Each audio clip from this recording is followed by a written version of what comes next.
Dear God, today as this session opens, we pray that your presence will be before us and everyone who serves in the decision-making process of our city.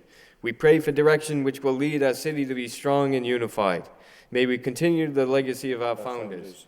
May we be granted this day the wisdom to make decisions which will be for the good of our city. We also pray for your special blessing on all those who are working to transform our city and make it a better place to live and work. Amen. If you please honor our nation's flag.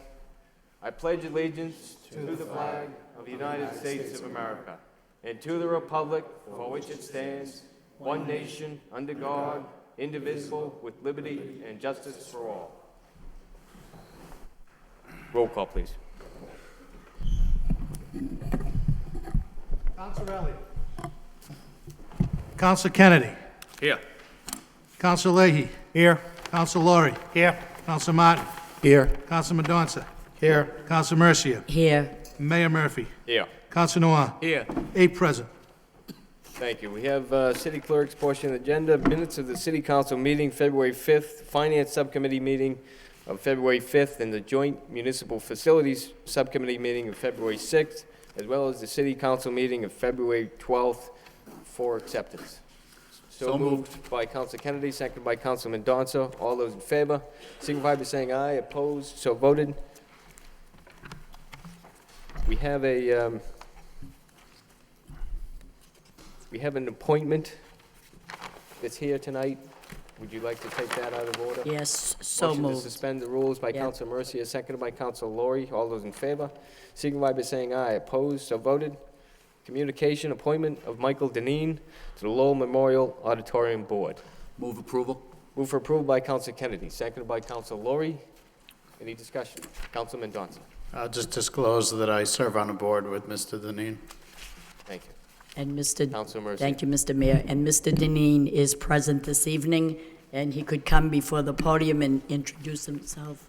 We'll take a roll call. Oh, I'm sorry. We're a little bit moving too far. Thank you. Mr. Clerk? Councilor Elliott. Yes. Councilor Kennedy. Yes. Councilor Leahy. Yes. Councilor Laurie. Yes. Councilor Martin. Yes. Councilor Mendonça. Yes. Councilor Mercia. Yes. Mayor Murphy. Yes. Councilor Noir. Yes. 9 yeas. Mr. Manager? Thank you, Mr. Mayor. Thank you, Council, for approving this appointment of Mr. Deneen to the Lowell Memorial Auditorium Board of Trustees. As you can see from his resume, Mr. Deneen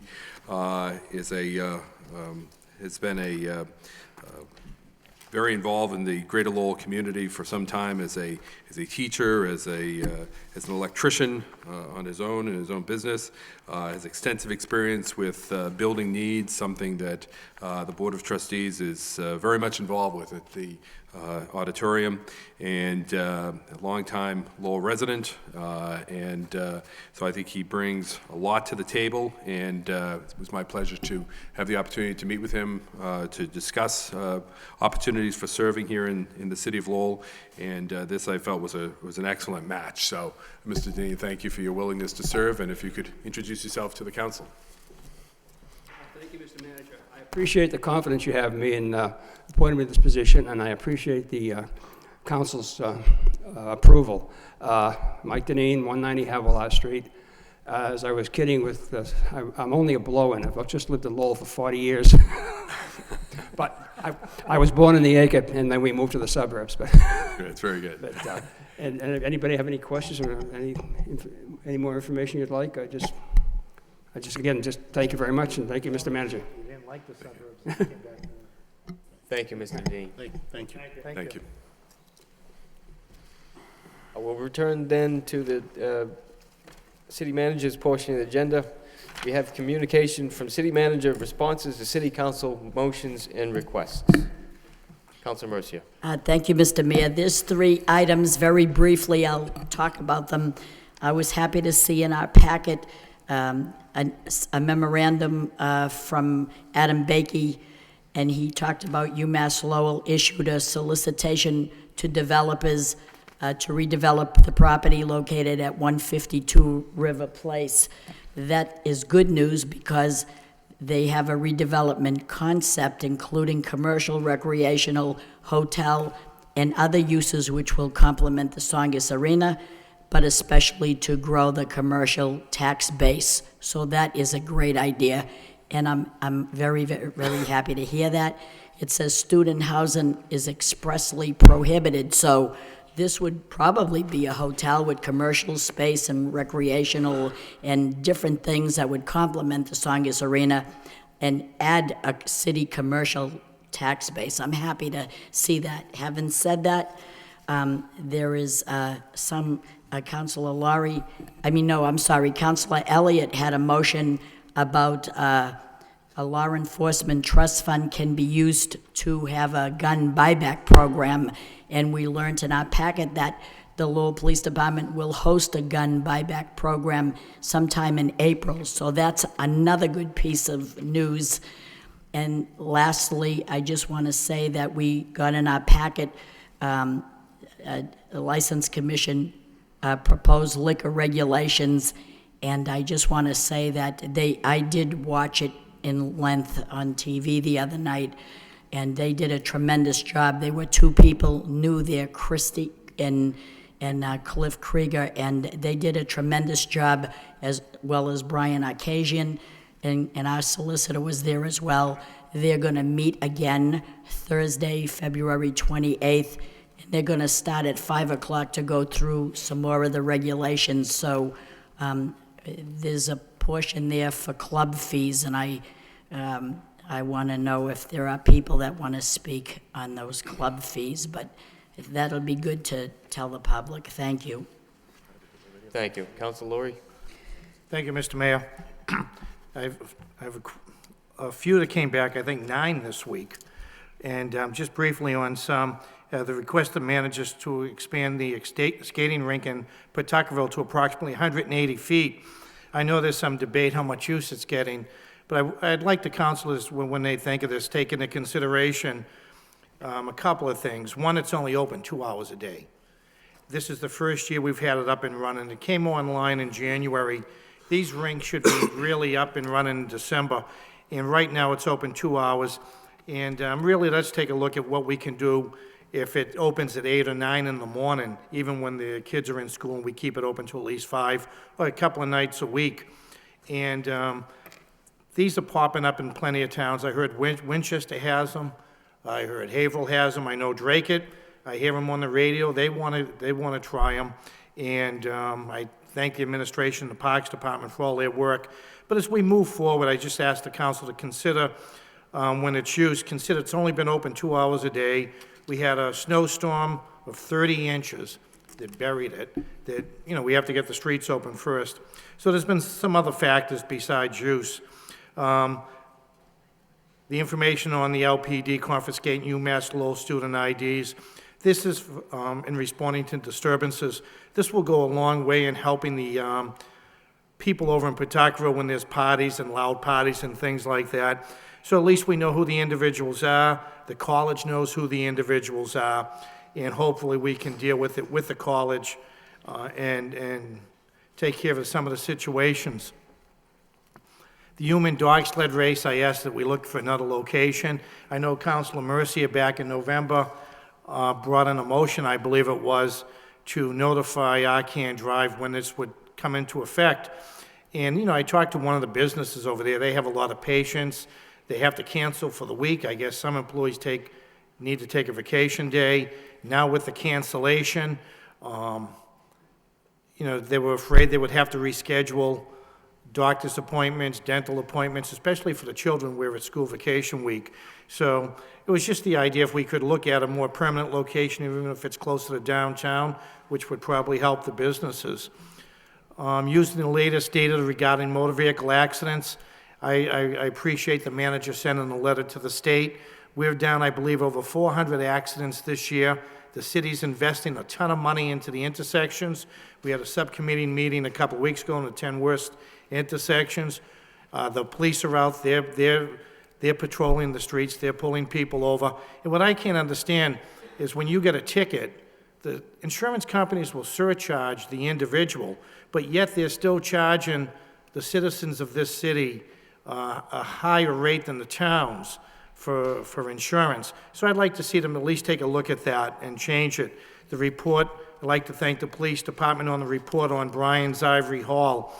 And again, I said this when I put in the motion, we got the report back. I don't want to see us go backwards downtown. Last year, the Fortunatos incident turned into a circus. I want to see downtown move forward on this. 20 years ago, as I said, you could walk downtown after 6 at night. You wouldn't see an individual until 5 in the morning when they were walking to the mills. We have a nice nightlife. We're selling condos, we're renting out apartments. Let's find some common ground down there, and people who want to invest in the city and have some good clubs and good businesses down there and move forward. I want to thank the police department. I believe it was Officer Tommy Fleming for developing the self-defense program for women. I don't have the sheet in front of me, but I think it's going to be one Tuesday night in February and one Tuesday night in March. It's going to be free to the public. The spaces are limited, but they're going to have it over at the high school. So if anyone's interested, I don't have the information, if we could come back to that in a few minutes, but there will be 2 dates, and there is no fee for that, and it's open to the people of Lowell. And I also want to thank the police department. They came back with the cost of replacing the mobile police unit. I think it was $250,000, and will go into the master plan. And I know the police did quite a bit of work on this. They're looking at it. It's not going to be like the old one, which was very large. This should get into any street in the city of Lowell. If we have problems on downtown on a Friday or Saturday night, we can use it. We had some incidences during the summer this year where it would have been nice to have and essential for the police to have. So hopefully this mobile unit will be coming online very shortly. And I just want to thank the administration for their work on this, the police department, the parks department, and the manager's office. Thank you. Thank you. Councilman Dodson.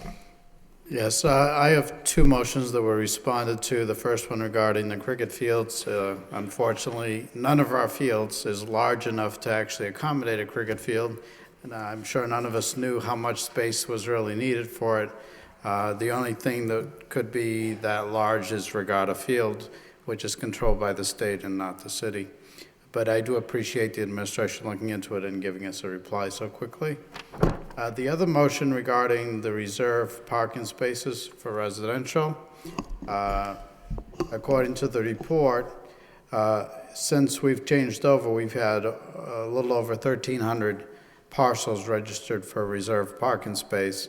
And I wanted to see if that had been reduced from the prior, because that was one of the intents of changing the ordinance, was to not have so many out there in places that weren't really necessary. And I went back to a report that all of us received last March, in which it showed that, by my count, there were 3,261 placards out there under the old ordinance. So we now have less than half. I doubt we'll reach the 50% mark at this point.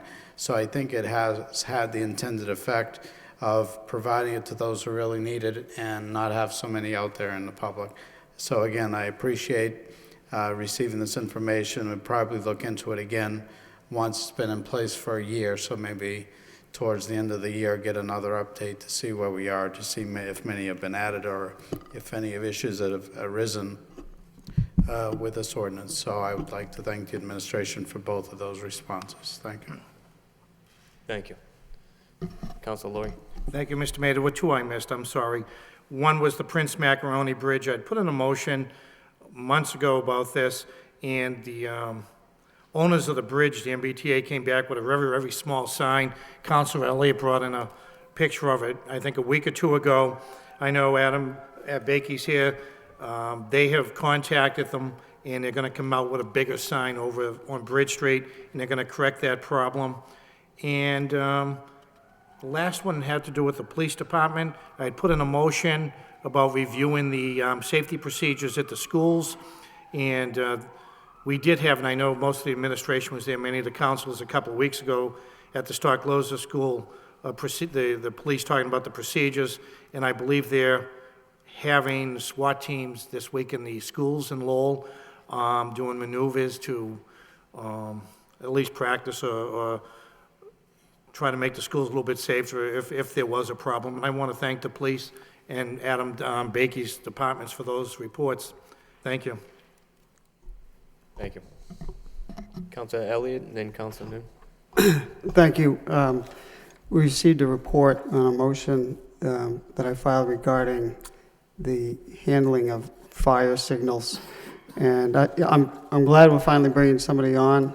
I don't think it should have taken this long, but why did it take it so long, Mr. Manager? Because Mammoth challenged the chief on the installation or the purchasing of these Keltron boxes? No, that wasn't involved with this at all. Actually, I don't believe Mammoth actually challenged on that, but the time that it took was, we were looking at a variety of different options to do it in-house. There were costs associated with contracting out, and we were looking to see if those could be reduced in some way, and there were some logistical issues. And then there was the issue related to how we would actually make payment on these, and then ultimately we decided to just move forward with Mammoth and move forward with the collection of the fee as set forth in the ordinance beginning next year. I did see that in the report. You contemplated other options that would not necessitate the fee. What were those options? Because they're not included in the We looked report. at doing it in-house, but we determined that with the current staffing, it just wasn't going to be possible to do that, given the issues with the dispatchers and the assignments that they already have. So that was the primary way we looked at doing that. But wasn't that the reason why we decided to go out to bid? Because we had a discussion that and indications from the dispatchers that they couldn't handle these calls. Correct. So that's why I don't understand. In 2009, we went out for the system, according to the memo and the chief, per his authority, under the statute, to go out to get rid of the antiquated system, get rid of the game well, Right. bring on this to cut costs. And at that time, why wasn't a decision made to, you had an idea how many calls were coming in for this. There was a reason why we wanted to change it out. Why at that time didn't we just go right to the option that we're selecting now? Actually, back in 2009, we didn't know how many calls would be coming in along those lines. It wasn't until the system was really operational. If you recall, it was 2009 that we got approval. The actual implementation of the system didn't take place until more in the I think about 2011, and more boxes came on. It was really around that time that we started to get the feedback that we were getting the calls that would require us to look at other options. And so that's why we actually went out to bid at that time and made the decision. And then we were ready to move forward last spring, or we had intended to move forward last spring to actually bring on a third party. And then that was set aside primarily to look at other options, because the fee that being charged by the company is about $250 per box. I wish we had moved fast, Councilor, if that's what I don't disagree with you that I wish we'd moved quicker back then. No, my concern is at that time, 2009, just a couple of years ago, we knew that we're moving from the wired system to the wireless system. Mm-hmm. And now, according to the report, now taxpayers have to pay another $15,000 to a company, that was cited in the Inspector General's letter that, the bid wasn't the solicitation wasn't bid properly, and one company got the bid, so nobody could compete for, a better price. Now, the same company has to be brought on to pay another $50,000 to set up the ability to have these signals transferred to a private company. That's correct. That's, the taxpayers have to pay for it now, and I don't understand why that was, because it's very clear in your memo, cited twice, that the chief has the authority to do this. We had to have some idea of how many calls were coming in. We're talking 20,000 calls, aren't we? I don't think it's quite that much, but it's, again, we didn't know at the time, back in 2009 or 10, exactly how many calls, non-fire. I think we should stress here that these are non-fire calls. I think in your introductory comments tonight, you referred to them as fire calls. These are non-fire calls. I mean, And- there's a system implemented, or not even implemented, that's obsolete before it even was really put online. And, you know, it's troubling that the same company that got this sort of exclusive bid is now, we have to bring them in to spend another $50,000 to program these boxes. Well, any company that gets a bid is going to be the exclusive company on anything we do. But they're the ones who got the bid from the city. Again, as I indicated, we didn't know how many calls, what type of impact the non-fire calls would be. Now we know. We looked at bringing it in-house. We decided that wasn't a possibility. We got we wanted to see if there were some other options. We got the price. We reviewed that. We had discussions here in this chamber regarding the fee. So we tried to find some other way around it by, again, bringing it in-house. And when push came to shove, we decided that the best thing was to go and utilize the bid that we have. So I really don't have anything else to add to that, Councilor. Well, I do, because I don't think that this whole process was, it wasn't above board. I mean, the Inspector General wrote a pretty scathing letter about it, and now when we're coming back for $50,000, you know, to try to fix a system that was not even implemented yet, it's, you know, it's troublesome. So, you know, we got a company overcharged businesses to begin with, and now we're bringing them back in and giving them more money to fix a problem. Just doesn't make much sense. Thank you. Any further discussion on the communications? Council Leahy and then Councilor Kennedy. Thank you. I just had a couple of things. The communication on the tree trimming up at the, up at the Rourke Bridge. The only observation I just wanted to make on that, I got the memo with the explanation, but it really does look like they just cleared it out for Walgreens. They didn't do any trimming.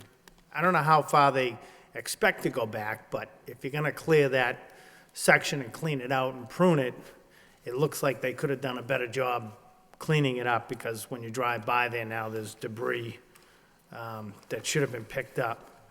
The memo that we got for the Bridge Street traffic signals, are they basically not gonna do anything, or are they just gonna wait it out? Because, I mean, along with the Rourke Bridge, that section is really out of control now. We have received that response. It appears that they're not, the state is not inclined to make changes. We have not dropped it, though. We are still pursuing. We've provided them with additional information, and we've been working with members of the delegation on that as well. So hopefully we'll get something done on that. Okay. Let's see. The report with the police department on Council Lowry's motion, I just wanted to make sure, or just add that I hope, it really doesn't mention, but I hope that they update the safety booklet that they do have in the schools. I was part of that a few years back when we did the orange booklets, and I would just hope that a new addition is added to that, and it is used. And the other thing I just wanted to ask about is the report on the election office that the city solicitor did, and the polling locations specifically. Maybe I should address it to the city solicitor. That discussion is ongoing about maybe to have school or maybe not have school, or keep the locations, or... That's correct. The superintendent and I have discussed it. She discussed the issue. She also concurs that the better way to do this is to not have students present, and she is exploring some different alternatives to see if she can make that happen. We will be in touch with each other, and I'll be sure to let the council know once a final plan is made from the school department. All right. When do you think that might, just a general idea, would that be, we're gonna have, what are we gonna have, a special election in June? Well, the first is in April, and then the general election will be in June, and she is aware of those dates. We had sent those along to her. She's going to have some certain parameters that she's going to have to stay within, but I think her intent is to move as quickly as possible. And as I had noted in the communication, there are the concerns that we heard about with respect to the mechanics of it all. But there's also issues with respect to quarry laws and things of that nature that are the most serious. And so that's what we're looking to address as well. Okay, thank you. And then just finally, a thank you to Michael Vaughn for his work on the Saltris contract, where he was able to negotiate a better deal for the city, so I think he should be noted for that work. Thank you. Thank you. Councilor Kennedy and then Councilor Noon. Thank you, Mr. Mayor. I just had one question, and I guess it relates to Council Lori's motion for the skating rink. The skating rink's only open 2 hours a day. Why is that? There's a sign there that the park department has put out, and actually I think the sign is down now. In my opinion, it should be open more hours during the day. So I think it's the sense is that there should be some supervision, but I think that it should be open more hours. And so what is and I'm going to be communicating that to the Parks Department to remove that. Okay, what were the 2 hours it was open? When was it open? I think it was 5 to 7. 3 to 5. 3 to 5. Right, during daylight, and I think it should be it should be open until dark. Right, there's no reason why it can't be open all day, Correct. right? And Correct. weekends too? Is it open on weekends now? It is open on weekends, right? Yep. Okay. Right. Yeah, there was some sense that needed staffing because of but I don't think, it's like a park. You don't need to have staffing there to deal with skaters. Well, you shouldn't. I would think that it would, right, then that's a separate issue. All right, so that's gonna be, We're gonna it's just gonna take be care of open that. all the time? Right. Yeah, okay. Councilor Noon. Thank you, Mayor. It respond to a council issues and concern, particularly with the election office and a number of issue and concern, and I thank the city solicitor to identify. I think a lot of those response has to do with lack of communication and training, and she have put that together, and so hopefully this, upcoming elections will be smooth, and issues that will happen before will be off the past. So that I want to thank this city solicitor for that work on that. The other is that I thank the managers for speaking to or corresponding to the delegation, but particularly with the double polled. The bill has been filed by State Rep. Hogan and was supported by local delegations with regard to the double poll, making sure that the company, be Verizon and or others, remove it in 90 days. That was stated. The other, I want to thank the managers with you, Mayor Murphy, that with regard to the large swing at the Amory Park, and that will be installed in the spring. So I'm sure that young lady that approached you and I at the flag raising, Afro flag raising, will be very happy about that. The others is the capital improvement plans, and I know that the department will forward the updated versions to the managers, and there'll be further discussion on that before coming to the council. So at least the initial stage, I want to thank the manager for sharing that report. I do concur with Councilor Lori with regard to the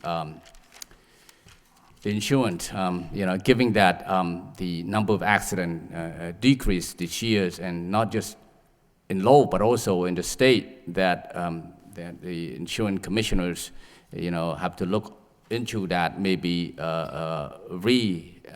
recalculate it and maybe give it the citizen of Lowell a better rate than it is now. So that also, I want to thank the managers, particularly with the fire alarm. And finally, I filed the motion last week to awarding things to the local, business and or citizens. And in this case, the award was given to the contract for the non-fire call go to Mehmet Alarm from Lowell, which is a great thing. I appreciate that and look forward to more of that would have happened in our city. Thank you, Mr. Mayor. Any further discussion on the communications? Council Martin and Council Elliott. Yes, just on the capital plan, is it still your intention, Mr. Manager, that be presented to the council outside of the budget, prior to the budget hearing? Yes, it is. Okay, so I'll look forward to that, and whether it's the full council or the finance subcommittee, I just want to make sure that's going to be done ahead of the budget. It is. We're hoping to actually get that sometime in, possibly in March. Okay. Mid-March or so. Thank you. Thank you. Council Elliott. Thank you, Mr. Mayor. We received a report on the Election Commission, and there's quite a few improvements that need to be done, and considering there's an election coming up, are we prepared? Are all these going to be implemented by that time? It's my hope that they are, but just in terms of communication, that was a big problem at the last election from, as I can recall, and the concerns that came to me, and it just seems like, well, the answer is we're going to use more texting and cell phones. Is that going to be sufficient? There were hundreds of phone calls that came in, and we're going to have, presumably 4 elections in the next while. Council Kennedy really brought it to my attention that there'll be a special election, then potentially 2 other elections, and I don't get the sense that we have enough poll workers, that the communication strategy is sort of foolproof, and that just want to make sure after the last election that this doesn't, people that go take the time to vote will be able to feel assured that it's going to be seamless. But even with the polling locations, it just says that we're going to look at the locations and evaluate them. So I guess that's through you, Mr. Mayor, to the solicitor. Sure. A number of the things that were identified in the report have been identified and addressed and corrected. And in fact, many of them were corrected prior to the last election. With respect to communication, there were things that were observed by many that were involved in the election that are hopefully simple fixes. It may sound like not a lot of work is needed to address things through cell phones and texting, but by the same token, that was never done before. In fact, it was clear that election commissioners didn't even have their own contact information prior to the last election. So those are things that are already well underway. The last election, with respect to increased communication and fielding of phone calls, as I noted in the report, we had for the first time a phone bank set up in the city to help defray all of the calls that were coming in. In prior elections, I believe what probably was happening is that residents that wanted to go and vote that might have had questions were limited to the number of lines that were available just in the election office itself. So this was done to expand it and make things more accessible to more people. It was an idea, as I had noted, that came about from our MIS department, and it was a great idea, and I think it worked well, and we're hoping to build on that as we go forward. As far as the number of poll workers, we're actively trying to recruit more poll workers. The last election, we had more poll workers than we've ever had before. In fact, we've looked at some of the numbers, and we think that they, in the past, numbers of poll workers are actually less than what was really reported. So it's, you're right in the sense that it's certainly a work in progress, and we're going to continue to work hard and try to continue to address as much as we can. But many of these things were addressed to some degree at the last election, which was the biggest election in our history, and we're going to continue to try to build on that. As far as the polling locations, sorry, No, that's fine. there was one other thing you had mentioned. We're already in the process of looking to replace one polling location that was particularly troublesome.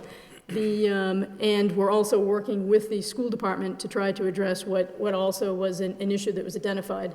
The last election also saw the greatest number of sort of outdoor signage that we had since in years past. And again, this is another area where we're going to continue to build and improve. So there's a lot of things that can continue to be improved upon, and that's the goal and that's the intent. So can I ask you about these census forms and why they were destroyed? I mean, you have to keep them till the next census, and Correct. So now we're going to go through the whole census again? Well, we're in the process of going through the next census anyway, and in fact, we had already received bids for printing and mailing. A press release has been prepared, which we didn't have in years past, and the intent of the press release is to let citizens know what the census is used for, how important it is, and also what some of the repercussions can be if you fail to properly fill out the census or fail to return it altogether. I can't explain why the census forms were destroyed. I can only assume that there must have been some lack of understanding there of the necessity of keeping them. But anyway, that will not be happening as we move forward. Okay, thank you, Mr. Mayor. Councilor Kennedy? Thank you, Mr. Mayor.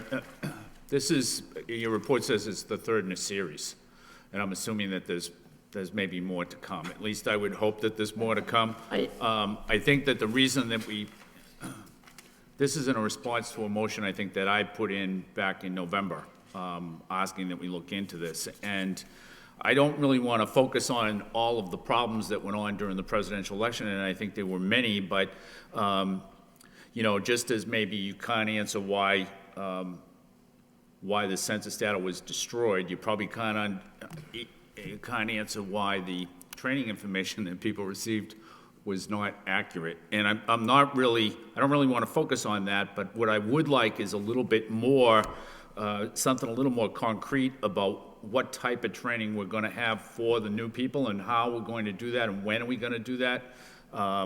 And you know, what are we doing with the polling places? I mean, it's fine to say that we've had discussions with the superintendent and there are concerns about Corey and having those people in the schools, but what I'd like to see is the solution. You know, we'll have probably 3 elections, maybe 4, depending on how things go this year. And so, and those, you know, the 2 of those are coming up pretty shortly. And so it would be good, to have something a little more definitive as far as what the solutions are, and so that we can see how they go in the special election. I would assume that the special election will be somewhat light, and so it probably is good for the city in that would be a good warm-up for the November election, which I assume is going to have real heavy turnout. But anyways, that's all. I think it's good that you've touched on all these issues, but I'd like to see something that was a little more definitive about what the solutions are going to be, not just that you've identified the problems and that you're working on them, which is the way I read the memorandum. Madam Solicitor? Well, one of the things I guess I would note is that I had referred to this third in the series as the final in the series, but it certainly doesn't have to be. As far as the polling locations, most of the polling locations did not raise any real concerns. There was at least one in particular that did raise a lot of concerns during the course of the day, and it's my understanding also that there had been a history of concerns with that particular site, and so at least one of them has already been identified. I think you're right in the sense that we're lucky that there will be an election in April coming out that probably will be a fairly light election, and it will also, I agree with you, it will probably provide as a good tool for us to again see how we're doing in these different issues. But I can certainly continue to update the council as to some of the changes that we make, and I also agree that, you know, our focus is really continuing to move forward here. I did want to identify, because we said that we would, some of the issues that we had observed and encountered with respect to the training issue that you brought up, and I think I spoke to it a little bit last week in response to Councilor Noon. But I can certainly prepare something more detailed in that area for the council as we move forward. Essentially, we hope to utilize not just LHS, which takes care of our ballot machines, but also utilizing the Secretary of State's office, they have ongoing training sessions as well with different communities, and that's something that we might not have taken advantage of in the past that we hope to now.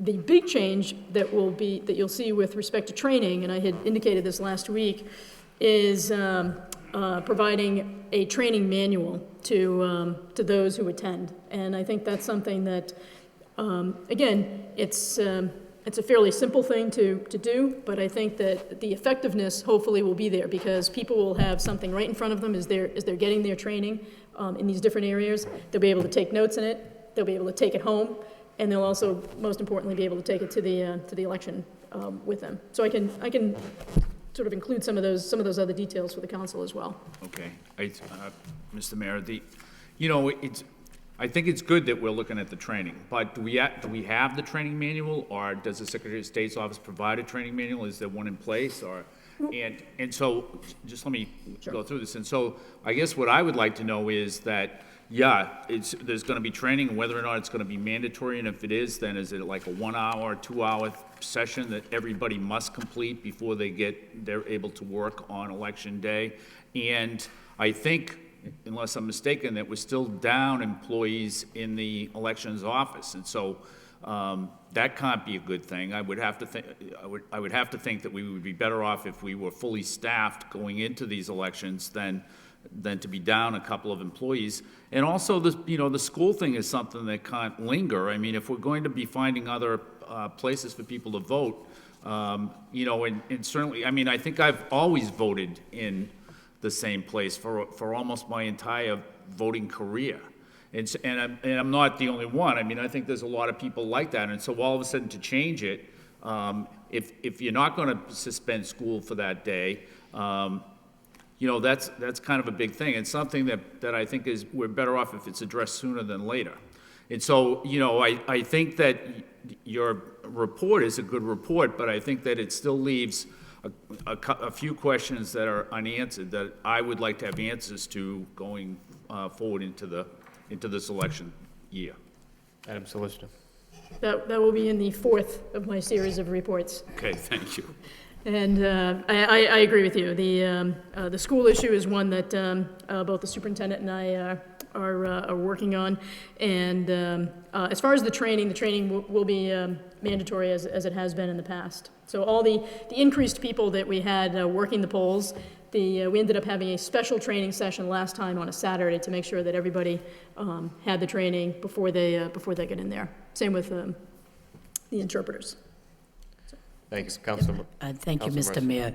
On this subject of voting day, let's take, for example, the Riley School, and let's say that people voted in the gymnasium. I don't know why you'd have to suspend school for the day, but I do know that there was a problem with part of the gym was used for gym right in there. Just don't have the children have gym that day. You don't have to have them not go to school. That's as simple as just keep the children away from the gym that day. That's not going to hurt them, and I think that was a problem. Madam Solicitor. Yeah, that was a problem. And again, I think that at a minimum, something like that would be happening. But we're looking at it more comprehensively. Council Lori. Thank you, Mr. Mayor. This is my third time speaking. I just want to say thank you.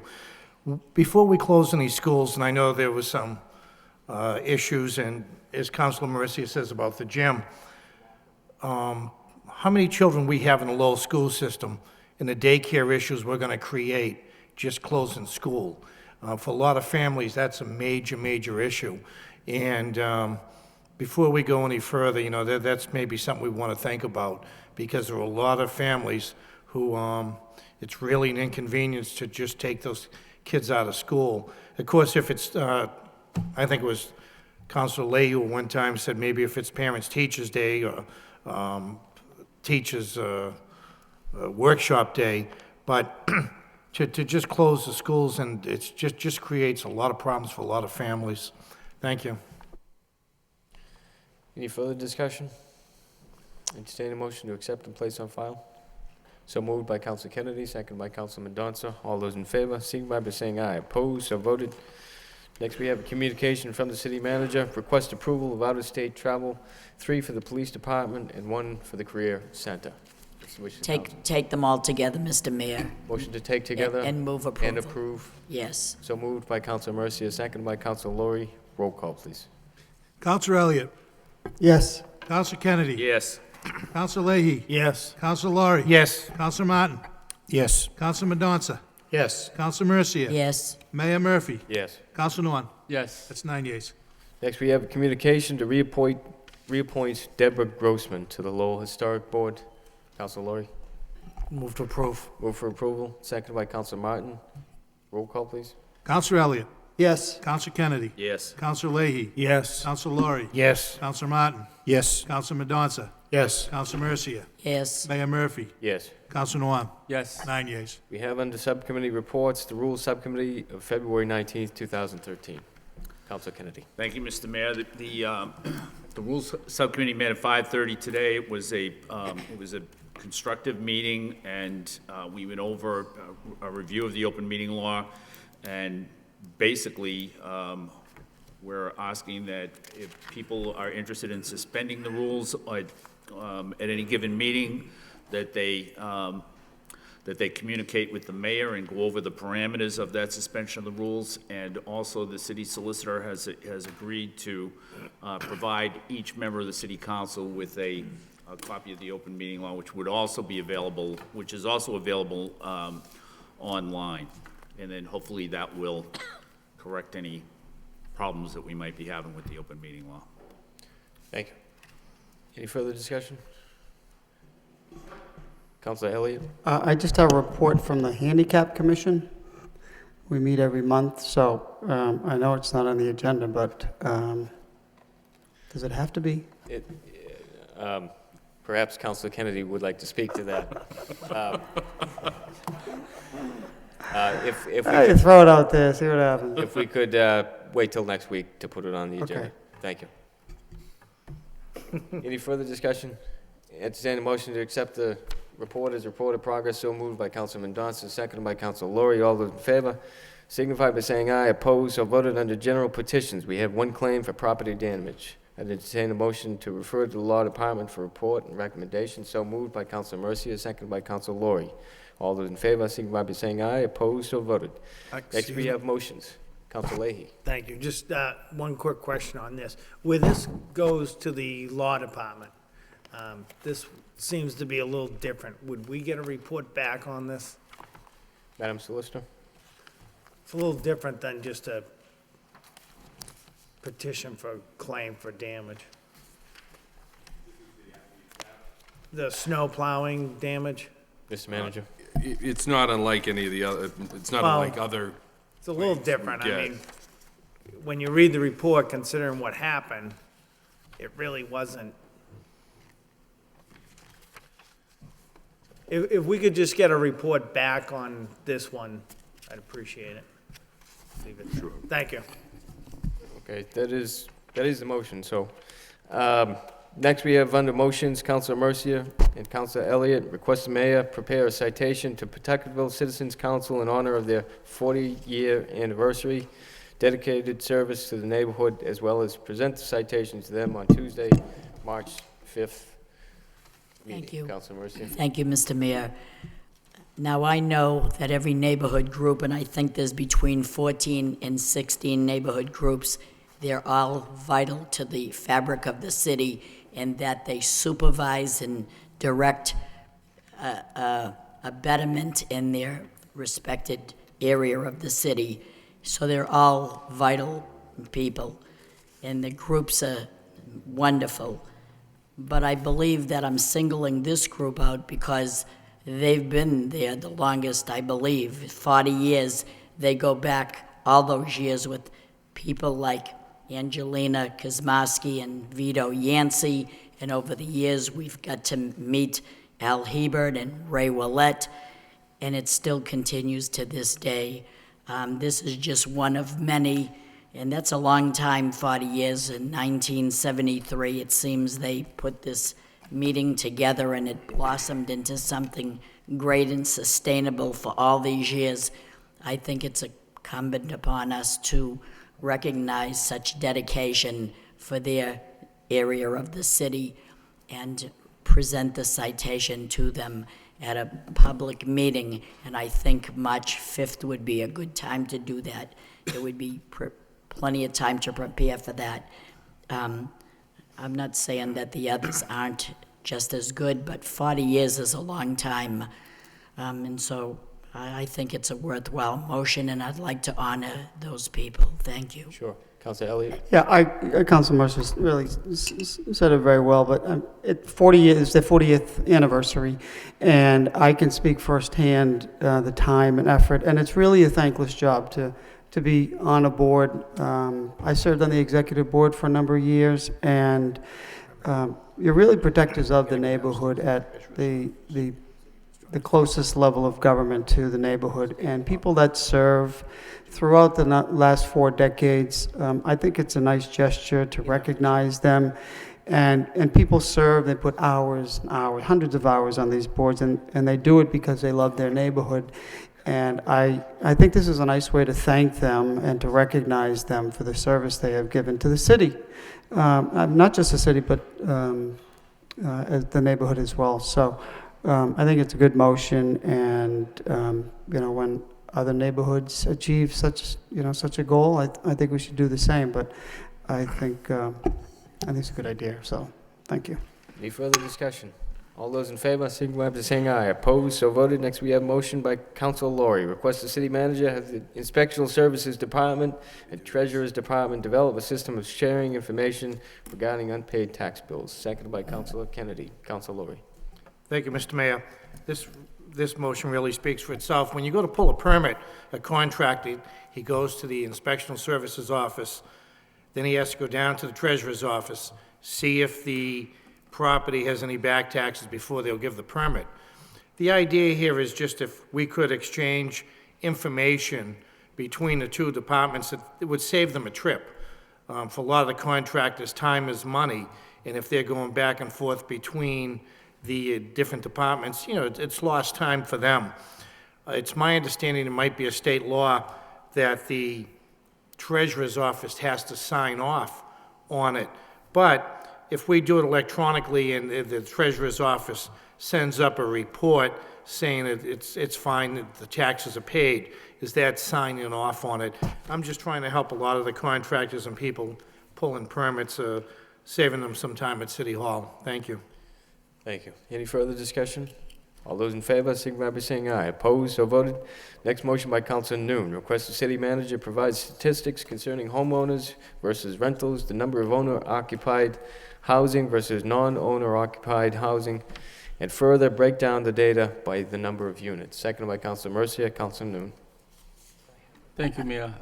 Well, the last Public Safety Subcommittee meeting, we have discussed issue with the multi-families and inspectional work that our inspectors in the city have begun to implement with regard to a new ordinance. A question arrived as to number of homeowner occupied was rental was, the multi-families and whatnot. And this certainly want to have a report, written report on it so that we have a better pictures as to the number of, rental property that our inspector have to go through year to year. So that's the reason for it. Thank you. Any further discussion on this motion? All those, Council Leahy. Sure, thank you.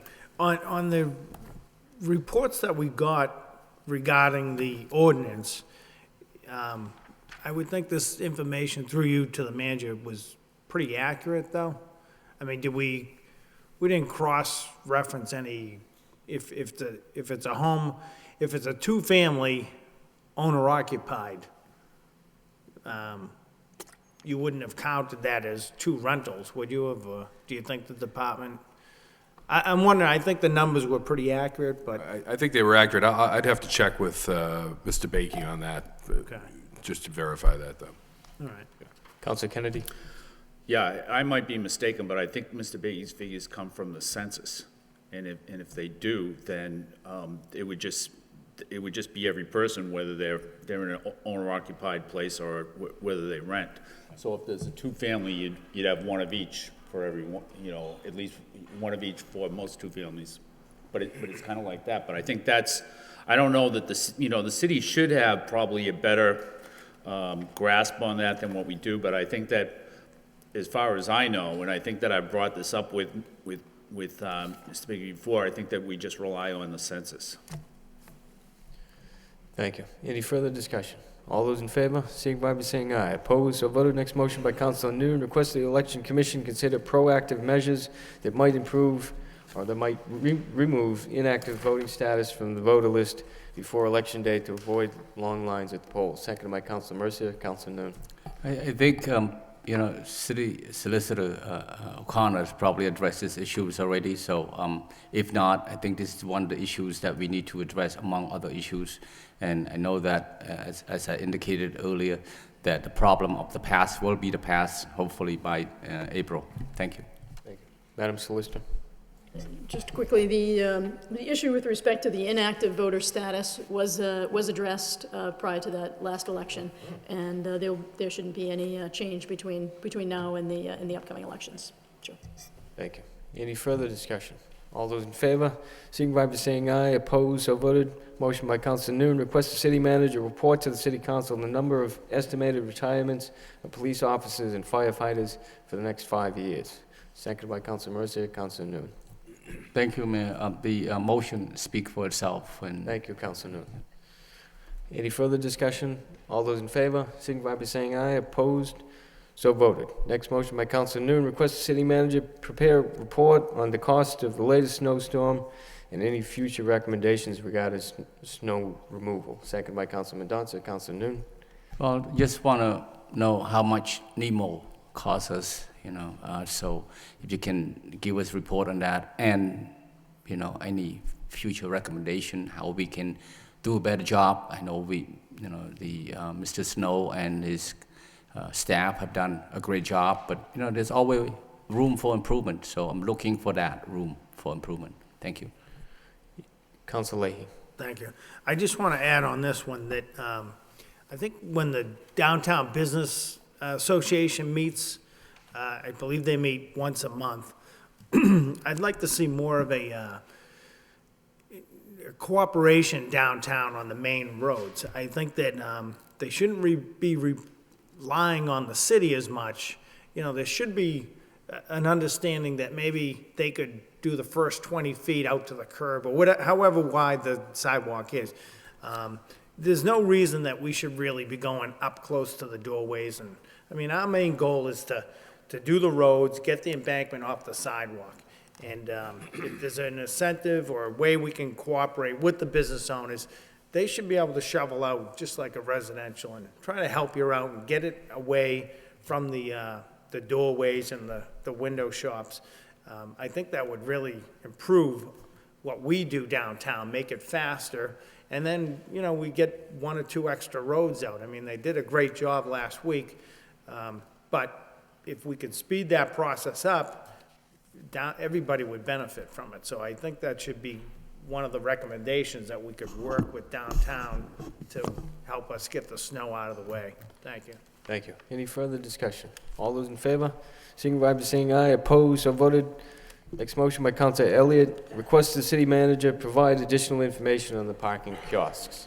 Seconded by Councilor Kennedy. Councilor Elliott. Yep, Mr. Manager, after last week's meeting, there was a loan order that came in, and, in the future, before we order it to a public hearing, I would like more information on exactly what that loan order is going to be for. To me, bringing a loan order, $2 million, not knowing how much they are or how many we're going to get, no particulars. That's why it comes to the council beforehand, so we know exactly what we're going to be voting on. And, I found it unacceptable to come in without that information. We talk about open meeting law. People should know what that loan order is for before it goes forward. And I have questions. I have a lot of questions that I would like before, or answers or information to before the public hearing. Because shortly thereafter, the newspaper article ran, and we had the discussion. I started getting, emails and comments from people about the fact that some of them, or a lot of them, are not functioning properly. So do you know how many of these kiosks have problems? The total number of kiosks we'll be buying is 140. And I apologize if, I think in my 6.5 years here, we've always done it in this form of having the loan order introduced, and then we save the presentation for the public hearing, because there is the issue of sort of deliberating on the public before the public hearing. But we can do it either way, Counselor. I certainly have no opposition to doing it the other way, where we make the presentation and then refer it to a public hearing. But then the people who come for the public hearing haven't had the opportunity then to have the presentation submitted to them. So either way is fine with me. But we're proposing buying 140. I don't have, I'd have to break that out. I think we're probably replacing kiosks. Actually, some of those are probably new as well. So we'll have to get you that, Councilor, for the meeting, how many we'll actually be replacing and how many will be new installations. Well, Mr. Manager, I want to get, I don't want to have a discussion about presentations or not. I want the information. I think it's helpful to give I agree. the public a PowerPoint presentation with that's good for the public hearing. But when you bring something in, I think some basic information like how much do these cost, how many we're buying, how many are broken. That was my question, by the way. How many of them currently have problems? Because apparently it's more of an issue than I certainly knew about. How many people have been issued incorrect tickets because of broken kiosks or kiosk mistakes? Do we know that? I don't have an exact number on that. They're not really broken kiosks. They're kiosks that the communication systems in there are older technology that don't quite time as well as they should, is my understanding. And again, if the council wishes me to make this type of, a report to the council prior to a loan order, I have no problem with that. Again, in the 6.5 years I've been here, that hasn't been the case. And in looking back, I have had an opportunity to look at loan orders that have been taken up prior to my coming on as city manager. And in fact, the presentations that have been made by this administration are far greater than was ever expected or demanded of any other administration that I've seen. But we have no problem giving that information ahead of time. All we have to do is ask. If next week the loan order, we don't answer all the questions, we'll be more than happy to put the loan order on hold, and we will come back at a later date. If the council wishes to vote the loan order down, that is fine with me as well. And if we can certainly withdraw the loan order if that's the wish. Well, Mr. Manager, you're going back to the prior administrations and your administrations. When we do ask these questions, and I know that I certainly have asked questions, or we get some information, some basic information on when a loan order is coming through, but to me, when a $2 million loan order comes through, and you didn't have any answers last week, that's not proper preparation, and that's not what I expect, and I know that I have raised it in the past, and I think it's just a good practice. I mean, I just asked you questions. There's a problem with the credit card. When it rains, they don't work. Sometimes they don't. This is not just one individual, by the way, Mr. Manager. So before we go forward, you know, are we going with the same company again? Are there, I received a couple of information, and there are other companies out there. They've seen them in other cities that work better. Some of these don't take dollars, apparently. So before we go forward, you know, are we going with the same company that provides these kiosks? I don't know. Okay. It has to be bid. That's why I filed this motion. Well, Counselor, it has to be bid. I don't want to go to the public hearing next week and hear I don't know. So that's why I filed the motion. Counselor, I have never come into a Wait, public hearing and said, I don't know. I think I have the floor, don't I?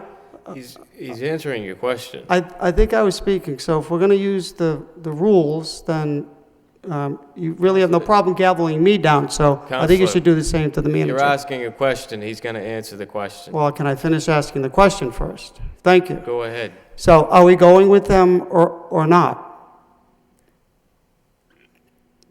I've just answered that we have to bid this out, so I don't know the answer to that. Okay, so are we going to write the spec so it's not particular for this particular kiosk that we have?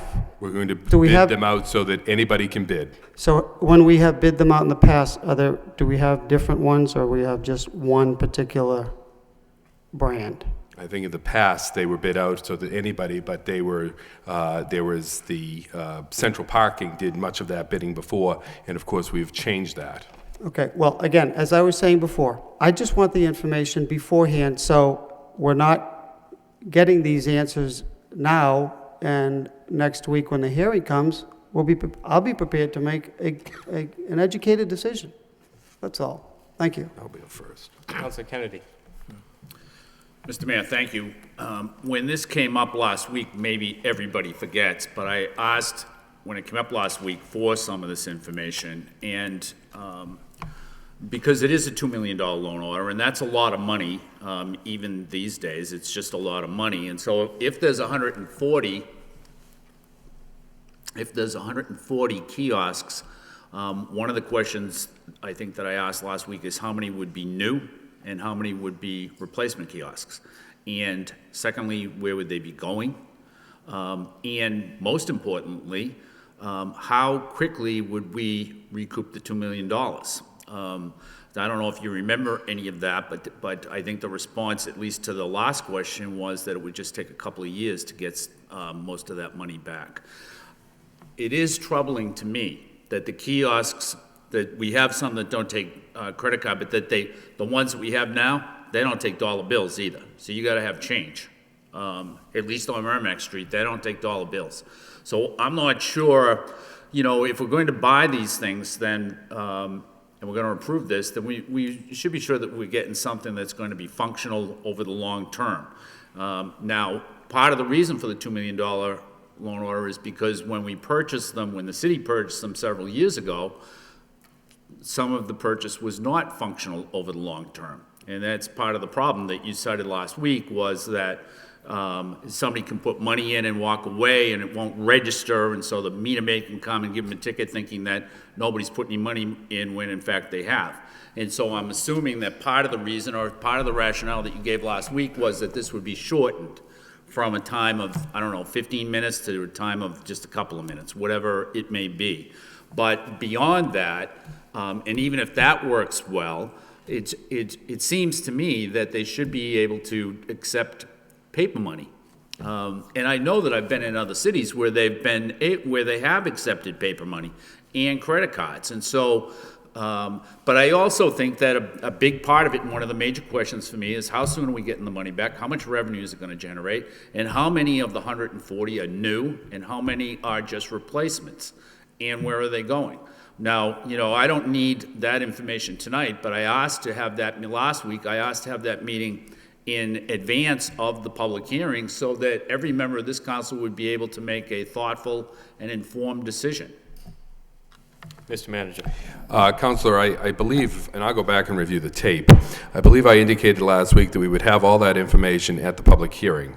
With regards to the, and we're more than happy to delay the public hearing. I'm more than happy to withdraw the loan order if the council so wishes. But the issue of the machines, they all take credit cards. They all take coins. The newer ones do take dollar bills. The older ones do not take dollar bills because at the time there were flaws with the machines at the time. They were older technology that they couldn't take dollar bills that were wet, and therefore the decision was made that they rather than put those out on the street and have problems maintaining those, or having problems with people putting dollar bills in that they wouldn't register properly or would jam the machine, that was what was done. The newer machines that have been brought on since then do take dollar bills. Okay. I think that when you do go and review the tape, if you choose to do that, that you'll find that you did say that to me, but that I had told you that I would rather have the information in advance. I'll be happy to do that. And you were okay with that last week, and I'm assuming that you're okay with that this evening. Any further discussion on this motion? All those in favor, signify by saying aye. Opposed? So voted. Council Lori, I was just going to ask for suspension of rules before we end the meeting. for what purpose? An event happened over the weekend. We didn't have time to put a motion in. The Lowell track team won the state title, the indoor track team. And I know I notified you right away if we could do a proclamation. I reached out to the fellow councilors, and next week, it looks like it's 6 o'clock under the mayor's portion. We will be congratulating the track team with a proclamation from the mayor and naming the next day Lowell track team, indoor track team here in the city. But the reason why I mention it now, Motion to suspend the rules. Motion to suspend the rules by Councilor Elliott, second by Councilor Mercia. Thank you. All those in favor, signify by saying aye. Opposed? So voted. Councilor Lori. as I said, the team won the state title, and I'd reached out to the mayor and the other councilors to at least honor the team here in the council chambers. And at 6 o'clock, the reason why I mention it now, we'll have a small reception for the team in the mayor's reception room, and anyone in the public who would, or family members who want to come, there is a reception in the mayor's reception room at 6 o'clock for the team, and then, of course, the proclamation at the meeting. Thank you. Move we adjourn. Motion to adjourn by Councilor Kennedy, second by Councilor Lori. All those in favor, signify by saying aye. Opposed? So voted. We